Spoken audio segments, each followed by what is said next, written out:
বাংলাদেশ জামায়াত ইসলাম। জামায়াত ইসলামী কি? আল্লাহ তাআলার জমিনে আল্লাহ তাআলার পূর্ণাঙ্গ দিন ইসলাম পরিপূর্ণরূপে কায়েম করার লক্ষ্য, আন্দোলন, চেষ্টা, চরিত্র, সাধনা ও সংগ্রাম করার যে জামায়াত বা দল, তাই জামায়াত ইসলামী। অতএব জামায়াতে ইসলামী একটি পূর্ণাঙ্গ ইসলামী আন্দোলন। বাতিল মতবাদ, চিন্তাধারা ও জীবন বিধান খতম করে এবং তার অন্তঃসার শূন্যতা ও অনিষ্টকারিতা প্রতিপূর্ণ করে তার পরিবর্তে মানব জাতির জন্য আল্লাহর দেওয়া একমাত্র জীবন বিধান প্রতিষ্ঠার আন্দোলনই ইসলামী আন্দোলন এবং এই আন্দোলনের পতাকাবাহী জামায়াত ইসলামী।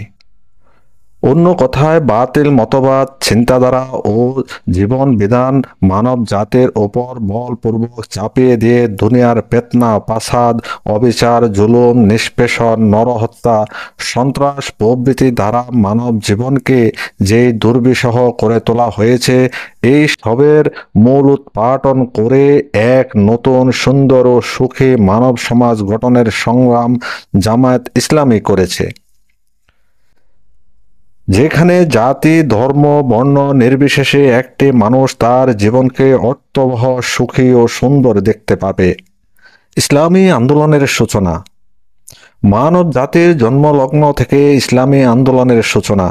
তাই মানব জাতির ইতিহাস যত প্রাচীন, ইসলামী আন্দোলনের ইতিহাসও ততটা প্রাচীন। ইসলামী আন্দোলন কোনো কালের কোনো এক সময় হঠাৎ করে গর্জে ওঠা কোনো অভিনব বস্তু নয়, বরঞ্চ আবহমান কাল থেকে চলে আসা এক নিরবিচ্ছিন্ন ধারাবাহিকতার সুদৃঢ় সূত্রে এই বাধা। অতীতের ধারাবাহিকতা থেকে একে বিচ্ছিন্ন করে দেখলে চলবে না। মূলত এই আন্দোলনের ধারক ও বাহক ছিলেন আল্লাহ তাআলার প্রিয় নবীগণ। আদি মানব হজরত আদম আলাইসাল্লাম থেকে আরম্ভ করে শেষ নবী হজরত মুহাম্মদ সাল্লাল্লাহু আলাইহি সাল্লাম পর্যন্ত লক্ষ লক্ষ নবী এই আন্দোলন করেছেন এবং এর উদ্দেশ্যই তারা দুনিয়ার বুকে প্রেরিত হয়েছিলেন। মানব জাতির দুঃখ, দুর্দশা ও ধ্বংসের কারণ। মানব জাতির অতীত ও বর্তমান ইতিহাস আলোচনা করলে এই সত্যই উদ্ঘাটিত হয় যে বিশ্ব স্রষ্টা আল্লাহ তাআলার বিধান অমান্য করে মানুষ যখন খোদাদ্রোহিতা ও পাপাচার, অনাচারে লিপ্ত হয়েছে, তখনই তাদের জীবনে নেমে এসেছে দুঃখ, দুর্দশা, বিশৃঙ্খলা, অরাজকতা এবং শেষ পর্যন্ত তারা ধ্বংসের সম্মুখীন হয়েছে। অতীতের ফেরাউন, নমরুদ, আদ, সামুদ প্রভৃতি জাতিসমূহ এবং গ্রিক, রোমান ও পারস্য সভ্যতা এই একই কারণে ধ্বংসের অতল তলে নিমজ্জিত হয়েছে। যুগে যুগে বিভিন্ন দেশ ও জাতির মধ্যে লক্ষ লক্ষ নবীর আবির্ভাব হয়েছে এবং তারা সকলেই বিশ্ব স্রষ্টার বাণী ও বিধানের ভিত্তিতে যেসব জাতিকে ধ্বংসের মুখ থেকে রক্ষা করার চেষ্টা করেছেন। সর্বশেষ নবী মুহাম্মদ সাল্লাল্লাহু আলাইহি সাল্লাম একটি অসভ্য, বর্বর, রক্ত পিপাসু জাতিকে শুধু ধ্বংস থেকে রক্ষা করেননি, তাদের জীবনকে খোদার বাণীর আলোকে পরিশুদ্ধ করেছেন। তাদের জীবনে খোদার বিধান প্রতিষ্ঠিত করে তাদেরকে একটা উন্নত মানের জাতিতে পরিণত করেছেন। তিনি এমন এক আদর্শ সমাজ ও রাষ্ট্র ব্যবস্থা প্রতিষ্ঠিত করেছেন যার নজির অতীত ও বর্তমানের কোনো কালেই পাওয়া যায় না।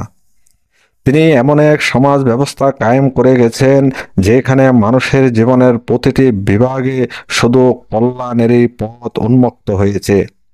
জাতি, ধর্ম, বর্ণ, বংশ নির্বিশেষে প্রতিটি মানুষ সুখ, স্বাচ্ছন্দ্য ও জীবনের নিরাপত্তা ভোগ করতে পেরেছে।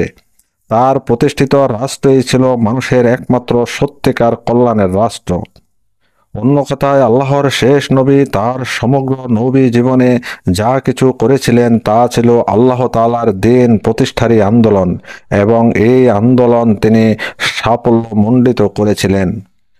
খেলাফায়ে রাশেদিনের ইসলামী আন্দোলন। দ্বীন প্রতিষ্ঠার আন্দোলন যেমন ইসলামী আন্দোলন, তেমনি দ্বীন প্রতিষ্ঠিত হওয়ার পর বাতিল শক্তি ও চিন্তাধারার, আকীদা, বিশ্বাস ও আমল আখলাকের প্রভাব থেকে তাকে অক্ষুণ্ণ, অমলিন ও অবিকৃত রাখার চেষ্টা, সাধনাও ইসলামী আন্দোলন। নবী মুস্তফা সাল্লাল্লাহু আলাইহি সাল্লাম এর প্রতিষ্ঠিত দিন তথা ইসলামী ব্যবস্থাকে অমলিন ও অবিকৃত রাখার সংগ্রাম সাধনাই করেছেন তার সুযোগ্য ও মহান উত্তরসূরি খেলাফায়ে রাশেদিন রাদিয়াল্লাহু তাআলা।